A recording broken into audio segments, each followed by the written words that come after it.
ఓం శ్రీ గురుభ్యో నమః. నేను మీ సూర్యకుమారిని. తెలుగుతన అమ్మతనం ఛానల్కు స్వాగతం అండి. ఈ వీడియోలోనండి మనకి రాబోయేది మాఘమాసం. ఈ మాఘమాసం యొక్క విశిష్టతను తెలియజెప్తూ మాఘ పురాణము అనేటువంటిది ఉందండి. కార్తీక పురాణం ఎలాగో మాఘ పురాణం కూడా అటువంటిదేనండి.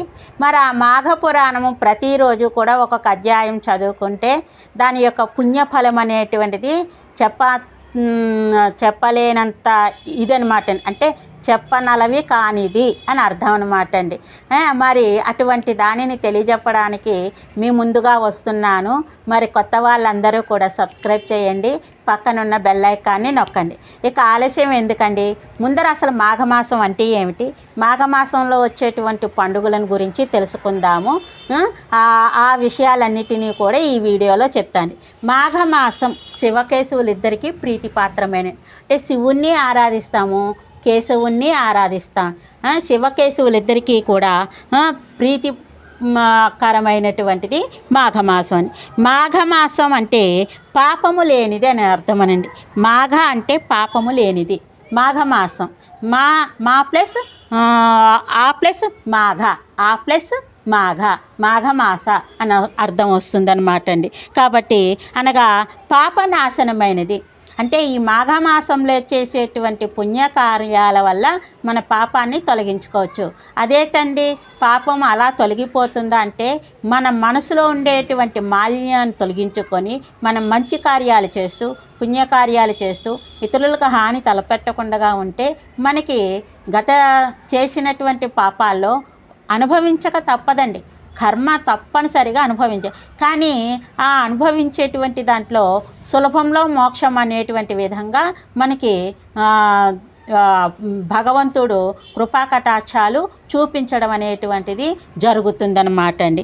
కాబట్టి ఈ మాఘమాసము పుణ్యకరమైనది, అంటే పుణ్యాలకు ప్రాధాన్యత కలిగినదండి. అయితే ఈ మాఘమాసంలో వచ్చేటువంటి పండుగల గురించి తెలుసుకుందాం. మొట్టమొదటగా శ్రీ పంచమి అనేటువంటిది రావటం జరుగుతుంది. ఈ శ్రీ పంచమి అనేటువంటిది ఏమిటంటే అండి, సరస్వతీదేవి భూలోకానికి ఏ విధంగా వచ్చింది, మానవులకు ఏ విధంగా కృపా కటాక్షాలు చూపిస్తోంది అనేటువంటి అంశాన్ని శ్రీ పంచమిలో తెలుసుకుంటాను. ఇది దేవీ భాగవతంలో విపులంగా కూడా ఇవ్వటం జరిగింది. ఎవరికి ఎలా చెప్పారు అనేటువంటిది కథ కూడా చాలా విపులంగా ఉంటుంది. సరస్వతీదేవిని ఎలా పూజించాలి, ఏ విధంగా ఆరాధించాలి అనేటువంటిది ఉంటుందండి. అయితే మనం శ్రీ పంచమిని చాలామంది వసంత పంచమి అని అంటున్నారు. అసలు వసంత ఋతువు అనేది మాఘమాసంలోకి రాదండి. మాఘ పాల్గొన మాసములు శిశిర ఋతువు. హేమంత ఋతువు తర్వాత శిశిర ఋతువు, చెట్లు ఆకులు రాల్చేస్తుందండి. తర్వాత వసంత ఋతువుకి వచ్చేటప్పటికి చెట్ల ఆకును తొడిగి చక్కగా కలకల్లాడుతూ ఉంటుందన్నమాట. అటువంటిది వసంత ఋతువు చైత్ర వైశాఖ మాసాలు. ఇప్పుడు వచ్చేటువంటిది శ్రీ పంచమి అని చెప్తామన్నమాట అండి. కాబట్టి ఈ విధంగా 3వ తారీఖు నాడు వచ్చిందండి శ్రీ పంచమి అనేటువంటిది. ఆ శ్రీ పంచమిని విద్యార్థులే కాదండి, ప్రతి మానవుడు కూడా ఏ విధంగా సరస్వతీదేవిని ఆరాధించాలి అనేది మరొక వీడియోలో తెలుసుకుందాం. ఇక మనకి 4వ తారీఖు నాడే రథసప్తమి అనేటువంటిది రావటం జరిగిందండి. రథసప్తమి, ఈ రథసప్తమి అనేటువంటిది అంటే సూర్యభగవానుడు రథం మీద, అంటే రథాలు తిరుగుతాయి అనేటువంటి నానుడు ఉంటుందండి. ఇంకా తన యొక్క ప్రతాపాన్ని ఎండలు అనేటువంటిది బాగా కాయటం అది జరుగుతుంది. కాబట్టి రథసప్తమి నాడు ప్రతి ఒక్కళ్ళు కూడా ఏ విధంగా ఆచరించాలి, ఎలా ఆచరించాలి అనేటువంటి దానిని మరొక వీడియోలో తెలుసుకుందాం అండి. ఇక భీష్మాష్టమి తర్వాత వచ్చేది ఏమిటంటే అండి, భీష్మాష్టమి. ఈ భీష్మాష్టమి తర్వాత మనం చేసుకునేది భీష్మ ఏకాదశి. ఈ భీష్మ ఏకాదశి అనేటువంటిది ఎన్నో తారీఖున వచ్చింది ఏమిటనేది కూడా తర్వాత తెలుసుకుందాం. ఇక మాఘ పూర్ణిమ. ఈ మాఘ పూర్ణిమ యొక్క విశిష్టత ఏంటంటే కాత్యాయని వ్రతం అది చేసుకుంటారు. చాలా శుభప్రదమైనటువంటిది. ఈ మాఘ పూర్ణిమ అనేటువంటిది 12వ తారీఖు నాడు రావటం జరిగిందండి. ఇంకా అలాగే సంకష్టహర చతుర్థి. ఈ సంకష్టహర చతుర్థి అనేటువంటిది 16వ తారీఖు నాడు వచ్చిందండి. ప్రతి మాసములోనూ సంకష్టహర చతుర్థి వస్తుంది.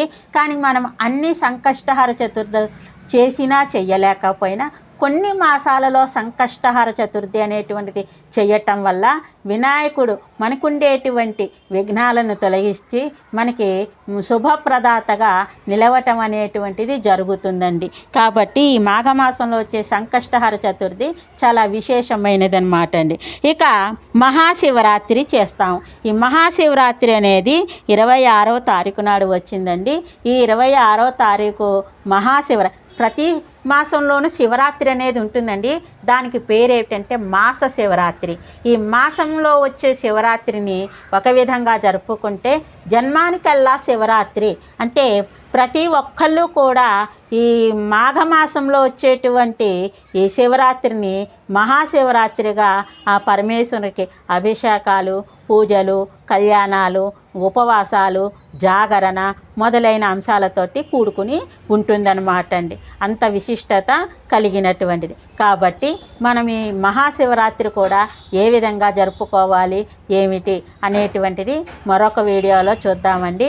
మరి మాఘమాసంలో వచ్చేటువంటి పండుగలు ఇవన్నమాట అండి. మరొక విషయం ఏమిటంటే అండి, మాసాలలోకెల్లా 4 మాసాలు బాగా చెప్తారండి. ఆ, కా, మా, వై. ఆషాఢ మాసం, కార్తీక మాసం, మాఘమాసం, వైశాఖ మాసం. అంటే 12 మాసాల్లోనూ ఈ 4 మాసాల యొక్క విశిష్టత చాలా గొప్పది అని మనకి పురాణాలు, వేదాల్లోనూ చెప్పటం అనే శాస్త్రాల్లోనూ తెలియజెప్పడం. శాస్త్రమే మనకి ప్రమాణమైనటువంటిదండి. శాస్త్రం ఏ విధంగా చెప్తుందో ఆ విధంగా మానవుడు ధర్మాత్మకంగా నిలవటం అనేటువంటిది గొప్ప విషయం అన్నమాట అండి. ఇది కలియుగ ప్రభావం. మానవుడు చెడిపోతూ ఉంటాడు. చెడిపోయినప్పటికీ కూడా మళ్ళీ బాగుపడడానికి కూడా అంతకు రెట్టింపు అవకాశాలు ఉంటాయి. ఆ చెడుని తొలగించుకుంటూ భగవతారాధన చేస్తూ మానవుడు సత్ప్రవర్తన కలగడానికి కూడా అవకాశాలు ఉంటాయండి. కాబట్టి మరి ఇది మాఘమాసం యొక్క గొప్పతనాన్ని ఈ వీడియోలో మీకు తెలియజెప్పడం జరిగిందండి.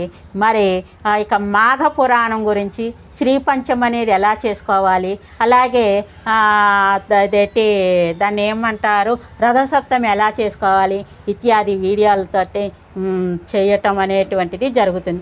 మాఘ పురాణం అనేటువంటిది ప్రతిరోజు ఒక్కొక్క అధ్యాయం చొప్పున మీకు వీడియో పెట్టడం అనేటువంటిది జరుగుతుందండి. మరి ఈ వీడియోని చూసి అందరూ కూడా లైక్ చేయండి, షేర్ చేయండి, ఈ వీడియోని ఆదరించండి. మరి ఈ వీడియోని ఆదరించి మీకు తెలుసున్న వాళ్ళ చేత సబ్స్క్రైబ్ చేయించి ఈ పెద్దమ్మని ఎంకరేజ్ చేయండి. ఈ పెద్దమ్మని ఎంకరేజ్ చేసి ఇటువంటి కర్తవ్యం, బాధ్యత మీదేనండో. ఎందుకంటే మీ యొక్క ఆశీస్సులే నాకు ఆనందదాయకం కలిగిస్తుంది. అంటే ఇక్కడ అదేంటండి, మీరు చాలా పెద్దవారు, మేము చిన్నవాళ్ళం, మీరు బామ్మ అంటే అనొచ్చండి. కానీ అండి మంచి హృదయంతో ఉండేటువంటి ప్రతి వ్యక్తి కూడా వాళ్ళ గొప్ప మనసులు అనేటువంటిది ప్రతి వ్యక్తి కూడా చాలా భగవత్ స్వరూపులుగా భావించవచ్చండి. కాబట్టి నాకు మీరందరూ కూడా సహాయ సహకారాలు అందిస్తారని, మరింత ముందుకు నాకు తెలుసున్నటువంటి విషయాలు, మా పెద్దలు చెప్పినటువంటి విషయాలు, పుస్తకాలు చదువుతుంటేటువంటి విషయాలు మీ ముందుకు షేర్ చేస్తూ ఉంటానండి. మరి ఇక ఉంటానండి. అందరికీ కూడా ధన్యవాదాలు. మీ సూర్యకుమారి.